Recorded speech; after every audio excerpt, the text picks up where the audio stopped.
UNLV yogis, it's Kathy. Welcome to your on-demand yoga class. So today we're going to focus on what I call foundations. So we're going to do Sun A 3 different ways, really focusing on our form. And if we have a little bit of time, we may do a little bit of Sun B as well. But the focus today is going to be on Sun A and getting our form really, really good. Because a lot of times you see when people vinyasa, they get sloppy one way or the other. So we want to make sure that when we're doing a vinyasa, when we're doing our Sun A, that we're doing it correctly. So let's just warm up before we get to our full-on Sun A into what my practice calls integration. So sitting on your heels, knees as wide as your mat, hands come in between your knees, and you just slowly walk out your hands to child's pose, forehead coming to the mat. Noticing if your booty came up off your heels, and then maybe rocking side to side. Give yourself a little forehead massage. Keeping for now the elbows up off the mat, pushing into the hands to see if you can get those butt cheeks a little bit closer to the heels. And when you're ready, 2 big juicy breaths here. Inhale, hold. Exhale, belly button to spine, push into the hands. Inhale, hold. Exhale, belly button to spine, tailbone back, shoulder blades wrapping. One more inhale. And exhale, pushing up into your down dog.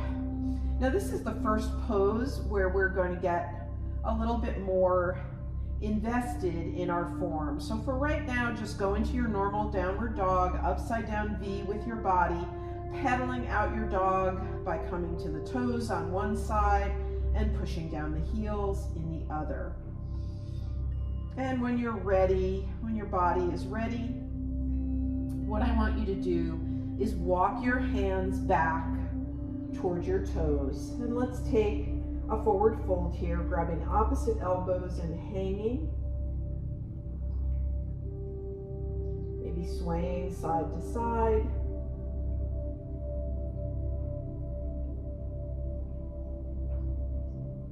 And then releasing the arms to the mat. Now, let's walk our hands forward. Our heels are fully on the mat here. And what you want to notice is when your heels come up off the mat. So right where that is, that's like the sort of easiest down dog for you because your heels are close to the mat and you are, your weight is in your feet as opposed to in your hands, which is what gives people wrist problems in yoga. But from here, maybe take a couple of hand steps out so that you're pushing in your down dog. It's a little bit more challenging to you. And here, let's focus from the heels all the way to the hands on our form. So, heels come down, up the legs, tailbone pulling up to the ceiling as if somebody has a string attached to it. Gaze is through the knees, chest is pressing toward the knees. That means you're going to have to push into your hands. Shoulder blades around the spine. Don't let them fall up to your ears. You want them down. And the pits of your elbows should be facing out or sort of out or to the side.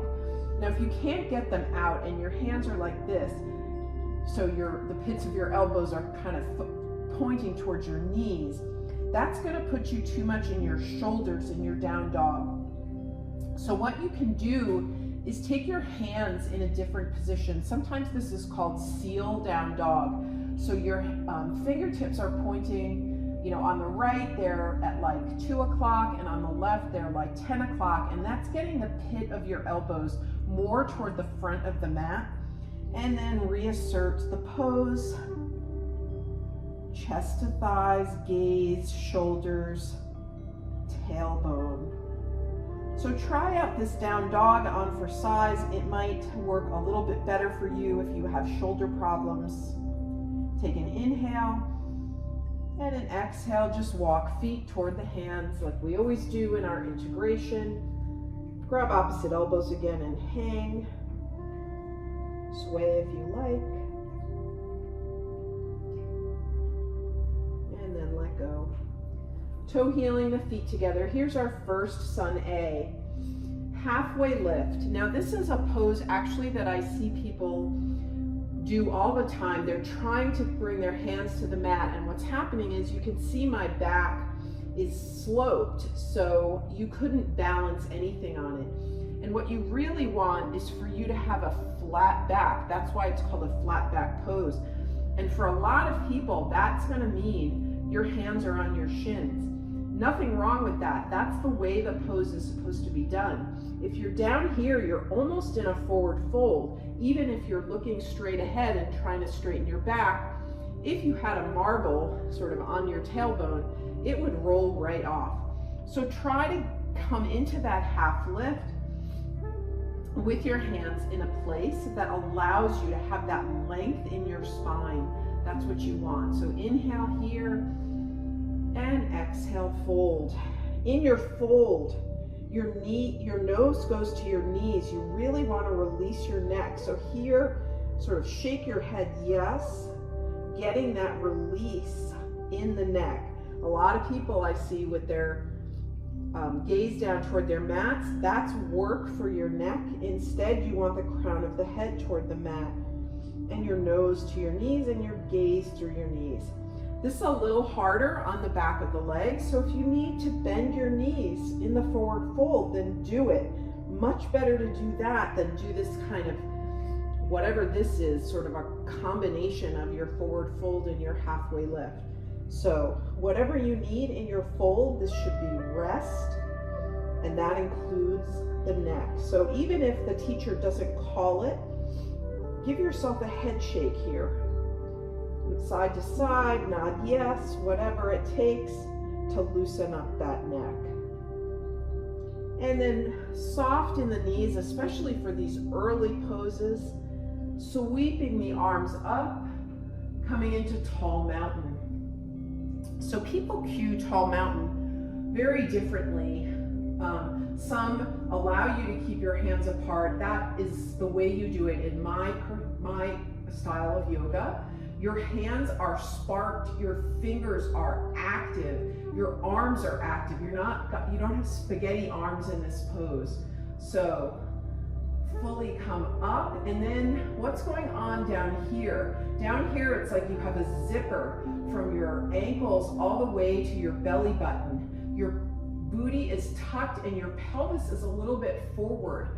So you don't want to do this necessarily if you're very brand new to yoga, but for a lot of people in a lot of styles of yoga, tall mountain is really a back bend, right? So your gaze is up toward the ceiling and you're almost bending backwards because your pelvis is forward and everything is so tight. So inhale, reach to the ceiling. Exhale, hands through heart center, and fold. Now here we come to our first vinyasa. So we're going to start in our new awesome halfway lift with our nice flat back. Our gaze is toward the top of our mat. Inhale. Exhale, plant your hands. You may want to cup your fingers a little bit and then step back to your high plank pose. Now, this first pose is going to be a modified chaturanga. So we're going to come to our knees, lift our feet up, and bend our elbows. Our elbows are in towards our ribs. This is what you might hear people say is a tricep push-up. So you're going down, you're letting your chest come down, and then you're pushing it through and coming up to your up dog. So again, let's see that. I'm gonna do it by the front here, just so you can see. This would be a military push-up. That's not what this is. This is a tricep push-up where your elbows are in toward your ribs. Your chest touches down, you push forward, and then you come into your upward facing dog. So let's try that. Yes, Lulu, you're in the way again. So knees, chest, chin touches, push forward, toes come down into your upward facing dog. Now, in upward facing dog, my hands got out of position, bad on me. In this modified version, our knees are on the ground, our shoulders are back, our chests are proud, and we're staring straight ahead. What I see a lot in up dog is people coming into up dog and going like this.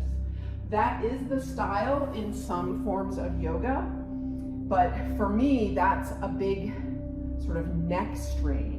And in my style of yoga, we stare straight ahead in up dog. So we're not torquing our necks. We're just pushing into our pelvises. We're pulling our shoulder blades back. And then we curl our toes under on the exhale, coming into our downward facing dog. And there's your Sun A.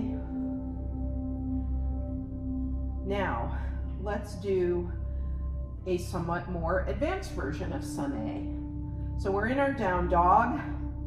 We're gonna bend our knees, look forward, and then we're gonna step forward with our right foot, big step, and left foot, big step. Halfway lift with our nice flat back, and fold. So that's sort of the second version, that big step forward instead of the baby steps. And from this fold all the way up, tall mountain, pushing the pelvis forward. Maybe you take a little back bend.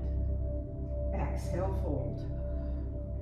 Now this is our second version of Chaturanga, second step up in the vinyasa. So halfway lift, your shoulders are back, your back is nice and flat, planting your hands, and you step back into your high plank. This time your knees stay off the ground. Everything stays off the ground. Elbows in, pushing forward, your toes curl the other way, and here's your up dog. And exhale, down dog. So very similar, except a little bit harder because you're coming from nothing on the ground. You're not touching. There, I touched, I'm tired. But you should be up off the ground, and then you curl your toes and you come into your downward dog. Now, you can modify in any way. Like I said, you shouldn't have your knees on the ground, but if you're working toward that chaturanga where you're all up, then of course, try to go down as much as you can. And if you have to touch the ground for your up dog, then by all means do that. Yoga is a work in progress, and some days we're great, and some days we can do less. And we have to be patient with ourselves. That's one of the things yoga teaches us. So I'm just gonna take a little wrist stretch here to give myself a little bit more strength for our next pose. So there we were in our downward dog. And this is the most advanced version of your Sun A.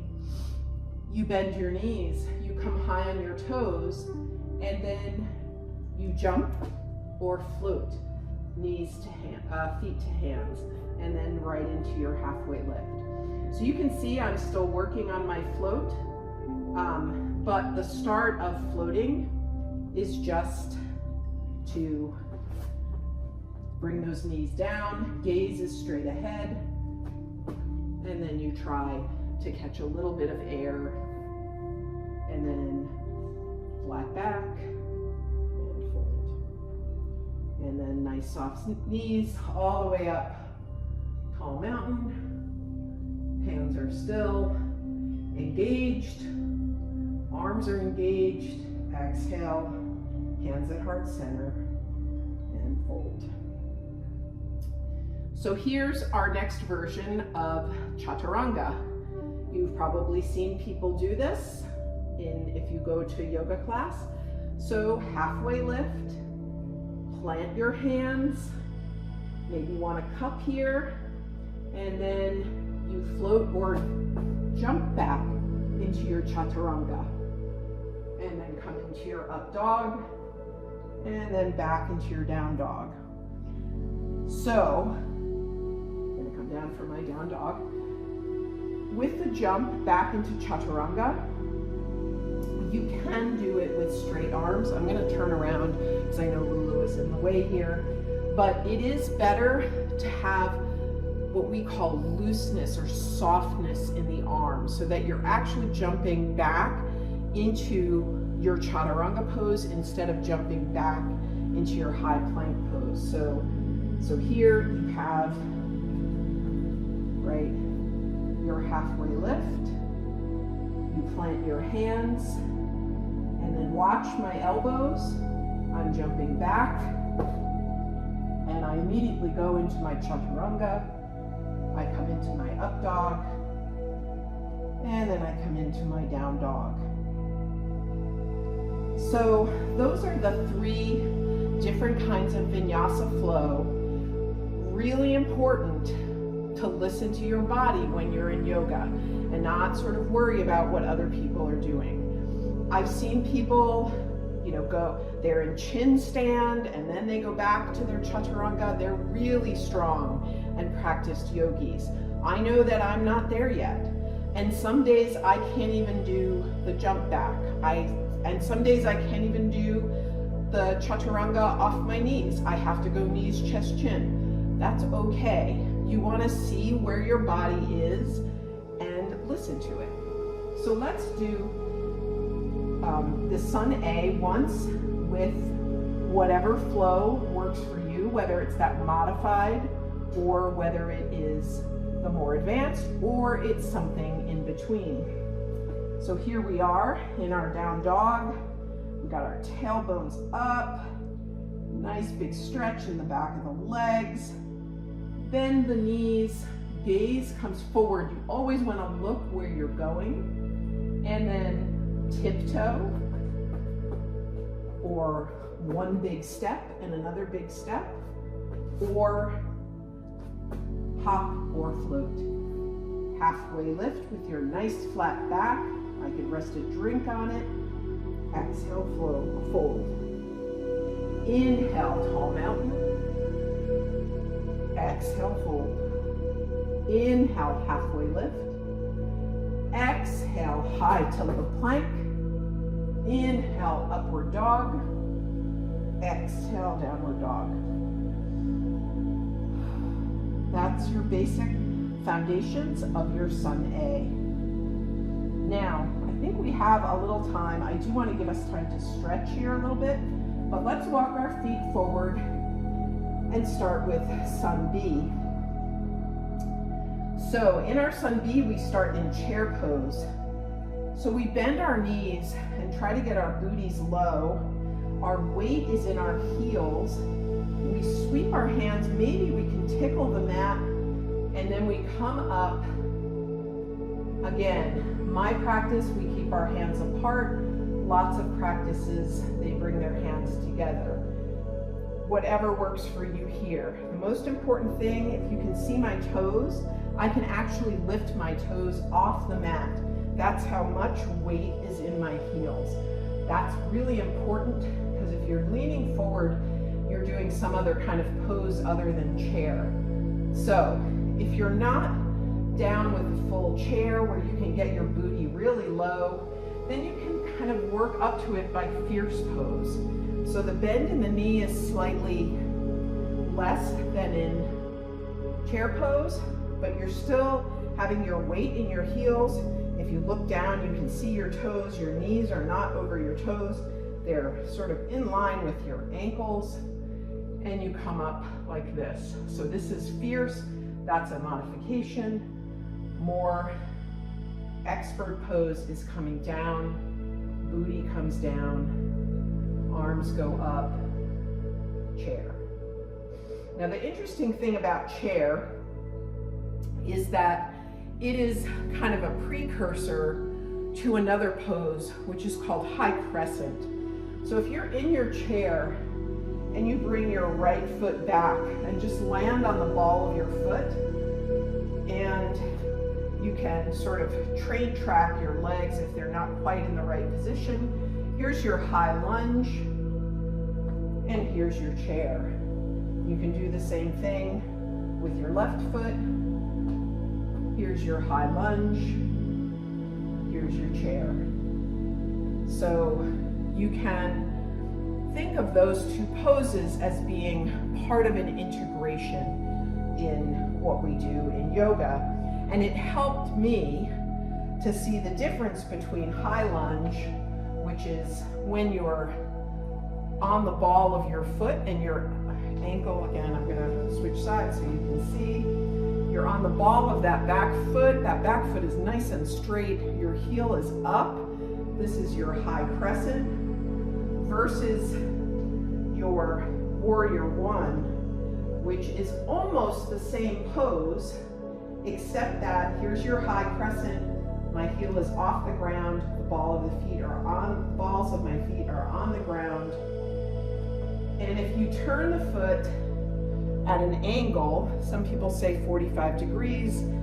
I was never good at geometry, so to me it's like 10 o'clock or somewhere in that neighborhood.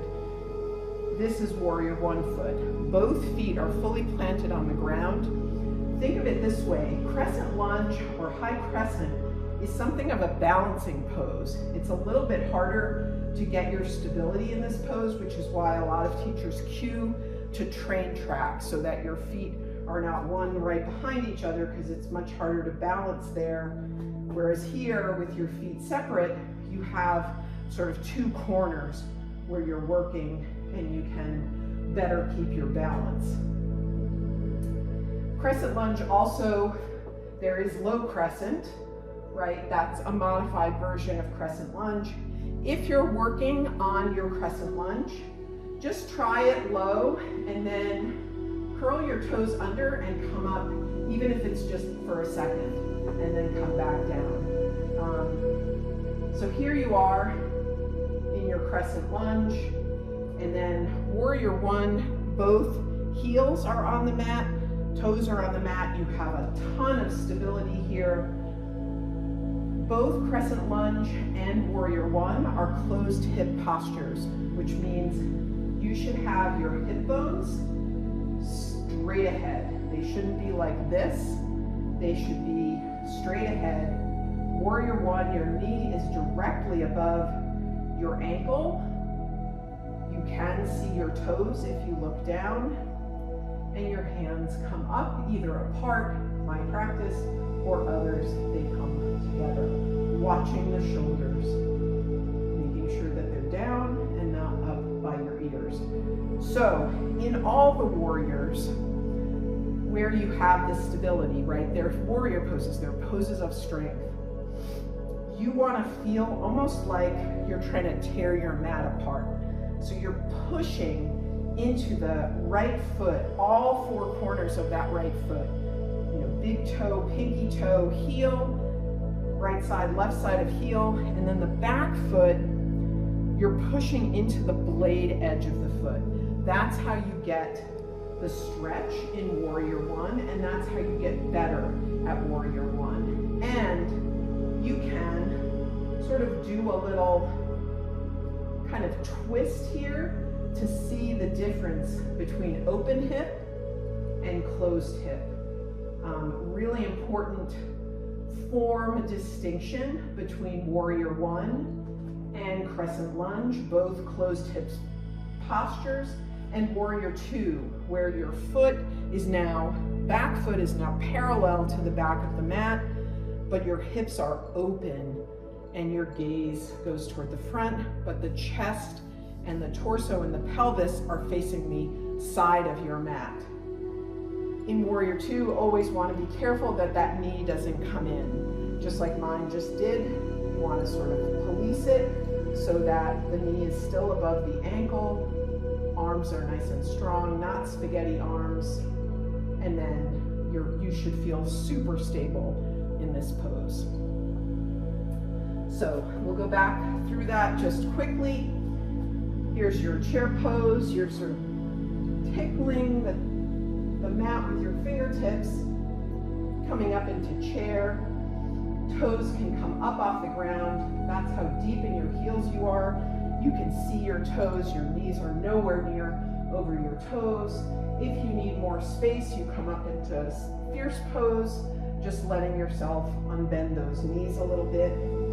Coming back into crescent lunge, you just step that foot back and sort of scooch it back, getting nice and low in that front leg. Ball of the foot, Lulu move. Can't hold this forever, girlfriend.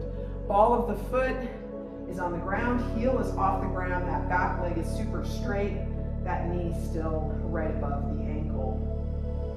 And then if you wanted to come into Warrior One, you just come down on that foot, you scooch it so that it is 45-degree angle or 10 o'clock or whatever works for you. You can see I'm scooching my right leg forward. I want to get deeper into the lunge, and that means I have to open my legs a little bit, and then I put my hands on my hips to make sure I'm in that integration with my body. And then I'm pressing into my feet, right into the four corners of the right foot, blade edge of the left, like I'm trying to rip my mat open. And then I pivot on my heel for Warrior Two, opening up the hips, opening up the chest, and arms come to a T. So that's our little foundations primer. Let's take some stretches. So to end class before Shavasana,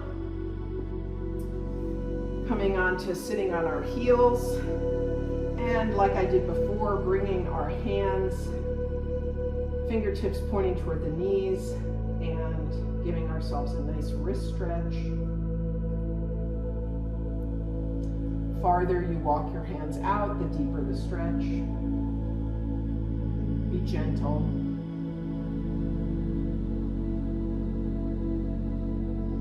And come up.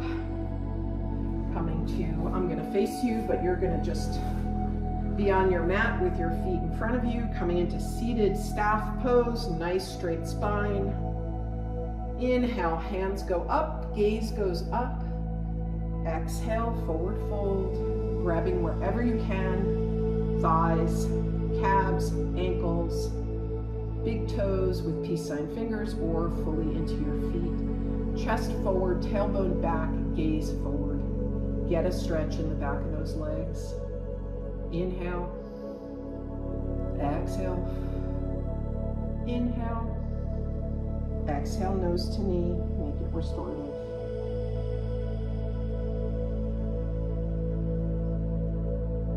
And release that pose, bending your knees and bringing the soles of your feet together, coming into seated cobbler's pose or butterfly pose, as some people call it. How far your heels are from your pelvis, totally up to you. Closer is more of an inner thigh stretch. Farther away, you're getting a little bit more ease in this pose. Totally up to you, no judgment here, but get yourself somewhere where you can take a little bit of a stretch. Cap your feet with your hands if you can, otherwise hands stay on knees. And then come forward, leading with the chest, gaze is straight ahead, tailbone back, chest straight ahead. Inhale, exhale, inhale, exhale, nose to feet, crown of the head, release the head.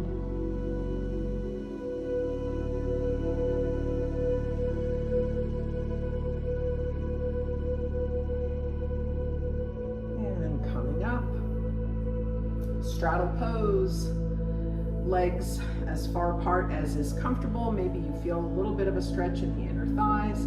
You've got a nice flex in the feet. Hands come between the thighs and they walk straight ahead until you feel the stretch. Once again, the tailbone is pulling back as the chest is pulling you straight ahead. Your gaze is straight ahead for now. One breath. Inhale. Exhale. Inhale. Exhale, release that head. Make it restorative. And walk back. Just like you came into it. Bring your legs together. Bend the right knee. Bring the right foot over the left. So the blade edge of the right foot is by the outside of your left thigh. You can keep that left foot straight if that's comfortable for you, or you can bend it and bring left heel to right butt cheek. That's sort of the traditional pose, but either way works. This isn't about the legs. We're just going to give ourselves a little back twist. Left arm goes up. You twist the body from the waist. You're facing right. Left elbow goes into outside of right thigh. Right hand comes behind you by your sacrum. Inhale. Exhale, twist. Bring that gaze over the right shoulder. Inhale. Exhale, twist. Inhale. Exhale, twist. And come back to center, bringing both hands to the left side, little counter twist. Before we do the other side, both feet out in front of you, left leg bends, crosses over the right blade edge of left foot on the outside of the right thigh. Right leg can stay straight or can bend so that you bring your right heel to your left butt cheek. You may be different on this side. Again, listen to your body. If you feel a tightness in your hip or your glute or something over on the right side here, give yourself some grace. Don't pull the leg in quite as far, or maybe just leave it out front and let it flop. So I'll demonstrate that on this side. Right arm goes up, bending from the waist all the way to the left. Right elbow into outside of left thigh, left arm behind you for the twist. Inhale. Exhale, gaze over left shoulder, twisting from the waist. Inhale. Exhale, twist, push that elbow into the thigh. That helps you get deeper in the twist. Inhale. Exhale. And release. Walk the hands over to the right, little counter twist. And then come to a seated posture. Bring your hands out as if you're going to hug somebody. And then bring your right arm to the left. Left arm cuddles your right. That sort of tricep is in the crook of the left elbow. And then reach that right arm out as you pull the right shoulder to the right. Maybe you even look right. Remember that yoga is about oppositional movement in the stretch. So I see a lot of people doing this and they're just staring straight ahead and they're just like letting this arm flop. Maybe you're getting a little stretch there, but probably not. Instead, reach out to the left with that right hand. Then think about that right shoulder coming down and to the right, and bring your gaze to the right. That's the stretch. Inhale. Exhale. Shake it out. Another hug. This time, right elbow coddles your left tricep. Left hand goes to the right. Left shoulder comes down and to the left. And gaze goes over the left shoulder. Reaching with the left hand to the right, pulling the left shoulder to the left and down. Inhale, exhale, and release, and shake it out. Coming to your backs, bring knees to chest, Rock side to side. Take circles. Whatever works for you here. And then bring feet to the mat. Take a windshield wiper.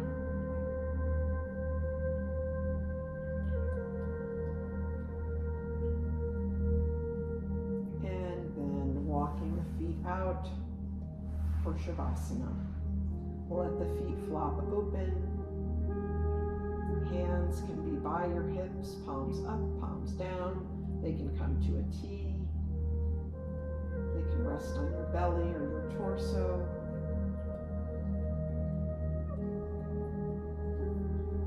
I'm getting up, but you are not.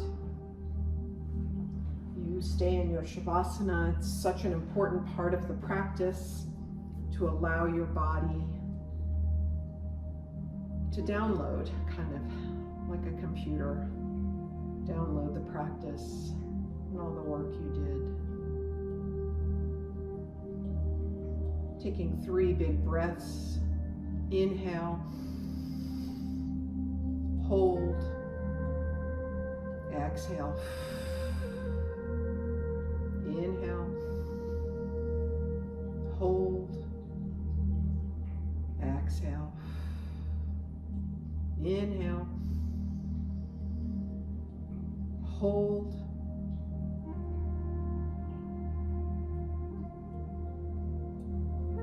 and blow it out. Belly button coming to spine, getting rid of all that air, and then coming to breathing normally, scanning your body up and down for any areas of residual tension, jaw, eyebrows, eye sockets, neck, back, hips, feet. Those are the usual culprits. And if you find one, you bring your mind's eye there, you deliberately and consciously relax it.